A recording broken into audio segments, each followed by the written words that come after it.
फराह गुजर के ऊपर भी नैब का केस बना दिया गया है, आप पर तो इतने रसालत का केस दर्ज हो गया। सर क्या स्ट्रेटजी होगी, क्या हिकमत अमली है इसका? देखिए, ये किसी को कोई शक नहीं होना चाहिए कि ये एक माफिया से हमारी डीलिंग है। देखिए, माफिया जिनको सुप्रीम कोर्ट ने जब सिसिलियन माफिया कहा था, तो माफिया का क्या तरीका है कार्रवाई का? वो या लोगों को खरीदते हैं, जिस तरह हमारे सियासतदानों को इन्होंने खरीदा, उनके ऊपर पैसे दे दे के खरीदा, मीडिया पे ये पैसा चलाते हैं। अपने आप को पता ही चल गया कि कौन से मीडिया के लोग हैं जो हर इनकी बुराई की खड़े हो जाते हैं इनके साथ, इनकी और प्रमोट करते हैं इनको। आपको पता है, तो पैसा चलता है। और जो ये खरीद नहीं सकते, फिर उनके ऊपर ये इंतकाम लेते हैं। और ये जो आपने देखा, यानी इससे फूलिश केस क्या हो सकता है कि मदीना में कोई हरकत होती है, हम उस वक्त सबको पता है कि हम अपने शब दुआ बना रहे हैं, हमने सारों को अनाउंस किया हुआ है, पहले से अनाउंस किया हुआ था, सारे पाकिस्तान में भी, बैरून मुल्क पाकिस्तानी भी, कि सारे उसमें शिरकत करें, और भरपूर शिरकत हुई। वो जब शब दुआ ख़त्म होती है तो हमें पता चलता है कि मदीना में क्या हुआ है, और अगली दफ़ा पूरी इनकी कैंपेन चल जाती है कि जी ये सारा हमने करवाया। मैं इनको चैलेंज करता हूँ, ये कहीं भी पब्लिक में बाहर जाएंगे, इनसे यही होगा। किसी बाजार के अंदर गार्ड्स के बगैर चले जाएं, ये आवाज़ें लगेंगी। कहीं बैरून मुल्क चले जाएं जिधर पाकिस्तानियाँ, वो जो आज इनसे हो रहा है लंदन के अंदर, यही होगा इनसे। अमेरिका में लोग इनके खिलाफ निकले हुए हैं। ये इनको अंदाज़ा नहीं है कि पाकिस्तानियों को कितना गुस्सा है इनके ऊपर। पाकिस्तानी अपने यानी इसको ज़िल्लत फेस करते हैं कि इस तरह के चोरों को हमारे ऊपर आके बैठा दिया। और पाकिस्तानी ये भी याद रखें कि पाकिस्तानियों को पूरी तरह पता है, जो ख़ास तौर पे बैरून मुल्क पाकिस्तानी है, कितनी बड़ी साजिश हुई है। तो ये हमारे ऊपर डालना कि जी हमने ये मदीना में इनको आवाज़ें लगवाई हैं, इनको शर्म आनी चाहिए। इनको शर्म इसलिए आनी चाहिए कि पहले तो कोई सोच भी नहीं सकता, जो जिसमें थोड़ा सा भी दिल में नबी सल्लल्लाहु अलैहि वसल्लम बसते हों, वो सोच भी नहीं सकता इस तरह की कोई चीज़ करनी। और फिर अपनी जो इनकी चोरियों और इनको जो पब्लिक में रद्द अमल मिल रहा है, ये जो सारी पब्लिक हमारे साथ निकल रही है, क्या ये कोई इनको नज़र नहीं आ रहा कि पब्लिक क्यों निकल रही है? आधी तो इनकी शक्लें देख के पब्लिक हमारे साथ निकल रही है। इंशाअल्लाह जो ये मेरी कॉल है, ये इस मई के एंड में आप खुद देखेंगे कि पब्लिक कैसे निकलेगी इन लोगों के ख़िलाफ़। ये जो इन्होंने शेख रशीद के भाई से किया है, MNA भतीजे से किया है, हमारे PTI के, इससे शर्मनाक चीज़ क्या हो सकती है कि आप इस तरह एयरपोर्ट से पकड़ के किसी को जेल में डालें, जहाज़ से जेल में इस तरह डालें किसी को, और उसको ले गए कहीं। यही इनसे हमें तवक्को है। ये इसी तरह के लोग हैं जिन्होंने हर किस्म की अब झूठे केसेस डाल लें।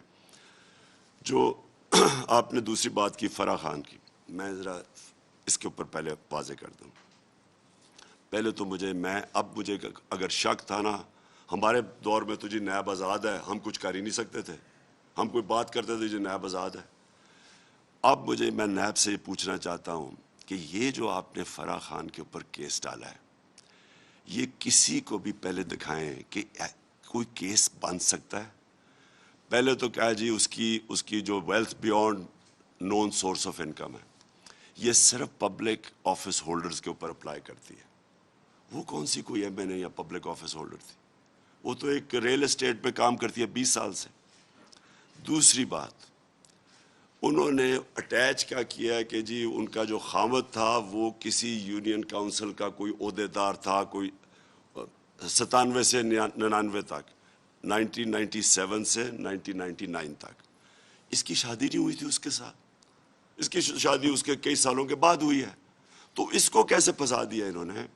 सो नंबर 1, ये सीधी इंतकामी कार्रवाई ली जा रही है। और ये क्यों की जा रही है? उसका कसूर क्या है? फराह का क्या कसूर है कि वो बुशरा बेगम बड़ी कम लोगों को मिलती है, वो उनमें से सबसे ज़्यादा जो मिलती है वो फराह खान। ये कनेक्शन है। ये वही कनेक्शन है जब इन्होंने जमायमा के ऊपर टाइलों का केस डाला था कि वो जो टाइल स्मगल कर रही है जमायमा, वो उसका कसूर ये था, वो मेरी बीवी थी। ہٹ مجھے کرنا چاہتے ہیں, میرے اوپر ملتا کچھ نہیں ہے, چلے جاتے ہیں. اب بشرا بیگم کو کیا ملنا, وہ تو گھریلو عورت ہے, ان کی تو کوئی بزنس یا کوئی بینک اکاؤنٹ نہیں ہے, لہٰذا ان کی دوست کو پکڑ لیا. جس طرح کہ انہوں نے جمائمہ کے اوپر ٹائلز کا کیس ڈالا, 1 سال وہ کیس چلایا. وہ سمپل تھا کہ اینٹیک ٹائلز اسمگل کرنے کا کیس تھا. اینٹیک کا پتہ چلوانا, اینٹیک ٹائلز کا 48 گھنٹے لگتے ہیں. فورینزک اس کا ٹیسٹ کرائیں, آپ کو پتہ چل جائے کہ ٹائل اینٹیک ہے یا نہیں ہے. وہ اس نے ٹیسٹ کروا لیا تھا. جب اس کے پاس سرٹیفکیٹ آ گیا تو 1 سال تک ججز کیس نہیں سنتے تھے, صرف انتقام لینے کے لیے میرے پیچھے. یہ بالکل وہی کیس ہے, یہ بالکل بے قصور ہے. میں یہ چاہتا ہوں کہ اس کو پورا موقع دیا جائے, یہ پوری ہیئرنگ کی جائے. یہ کہا گیا جی اس کی دولت میں 3 سال میں بڑا اضافہ ہے. آپ صرف یہ چیک کر لیں کہ ریل اسٹیٹ میں پچھلے 3 سال میں جو پیسہ بنا ہے وہ پاکستان کی تاریخ میں نہیں بنا.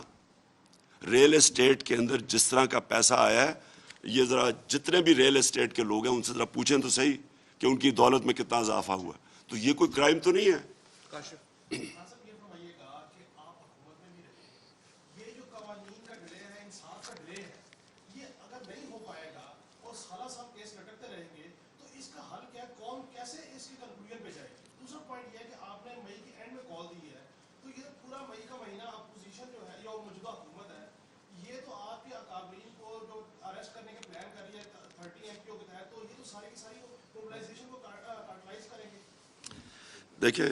دیکھیں ہم نے یہ جو کال دی ہے اسلام آباد کی, میں یہ چاہتا ہوں کہ پاکستان کو نظر آئے کہ یہ پاکستان کی تاریخ کی سب سے بڑی عوام کی موومنٹ ہوگی, اور جو عوام آپ دیکھیں گے اس طرح کبھی پبلک نہیں نکلے گی جو انشاءاللہ میری کال پہ نکلے گی.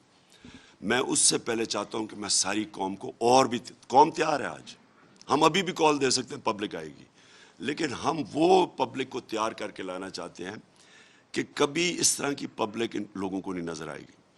جہاں تک انتقامی کارروائی ہے, یہ اور زیادہ جوش دے گا لوگوں کو, کیونکہ لوگوں کو ان کی شکلیں پتہ ہے. انہوں نے یہی کیا اپنے 30 سالوں کے اندر جب انہوں نے حکومت, وہ سندھ میں وہ یہی کرتا ہے.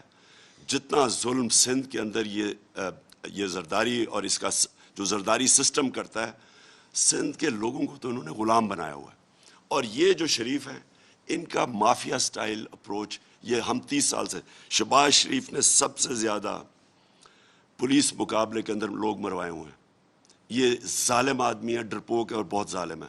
تو ہمیں ان کی تیاری ہے, ہمیں پتہ ہے کہ انہوں نے کیا کرنا ہے, اور یہ بھی دیکھ لیں گے کہ عوام کس طرح نکلتی ہے اور ان کے خلاف نکلے گی. جی